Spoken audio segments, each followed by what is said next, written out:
ಹ್ಞೂ. ನಮಸ್ಕಾರ ರೈತ ಬಾಂಧವರೇ, ಇದು ಕೋಳಿ ಕಬ್ಬಿನಲ್ಲಿ ರೌಂದಿಯನ್ನು ಪುಡಿ ಮಾಡಿ ಸಾಲಿನಲ್ಲಿ ತುಂಬಿ ಅದ್ರ ಮೇಲೆ ಸಿಂಗಲ್ ಸೂಪರ್ ಫಾಸ್ಫೇಟು ಹಾಗೂ ಕಾಂಪೋಸ್ಟ್ ಗೊಬ್ಬರನ ಒಗ್ದಿದ್ವಿ. ಈಗ ಇದಕ್ಕೆ ಕಬ್ಬಿಗೆ 2.5 ತಿಂಗಳಾಯಿತು. 2.5 ತಿಂಗಳಲ್ಲಿ ನಮ್ಮ ಇಡೀ ಹೊಲದಲ್ಲಿ ಈ ಥರ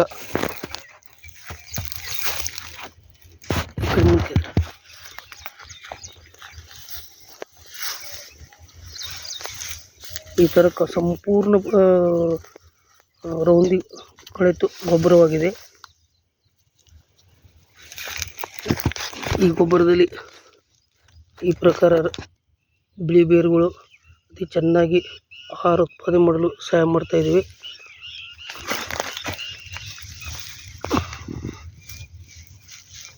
ಈ ಪ್ರಕಾರ ರೌಂದಿಯಲ್ಲಿ ನಾವು ಇದನ್ನ ಬೇರು ಹರಿದಿಲ್ಲ, ಹಾಗೆ ಬಿಟ್ಟಿದ್ವಿ. ಇಷ್ಟು ಚೆನ್ನಾಗಿ ಕಬ್ಬಿನ ಬೇರುಗಳು ಇಲ್ಲಿಗೆ ಬಂದು ಆಹಾರ ಉತ್ಪಾದನೆ ಮಾಡ್ತಾಯಿದ್ದೀವಿ. ಅದಕ್ಕೆ ಕೋಳಿ ಕಬ್ಬಲ್ಲಿ ಆದಷ್ಟು ಮಟ್ಟಿಗೆ ಬೇರು ಹರಿಯೋದು ಬೇಡ. ಈಗ ಇದಿಟ್ಟು ಸಂಪೂರ್ಣ ಕಳೆತು ಗೊಬ್ಬರವಾಗಿದೆ.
ಈ ಥರ ಕಬ್ಬು ಬಂದಿದೆ.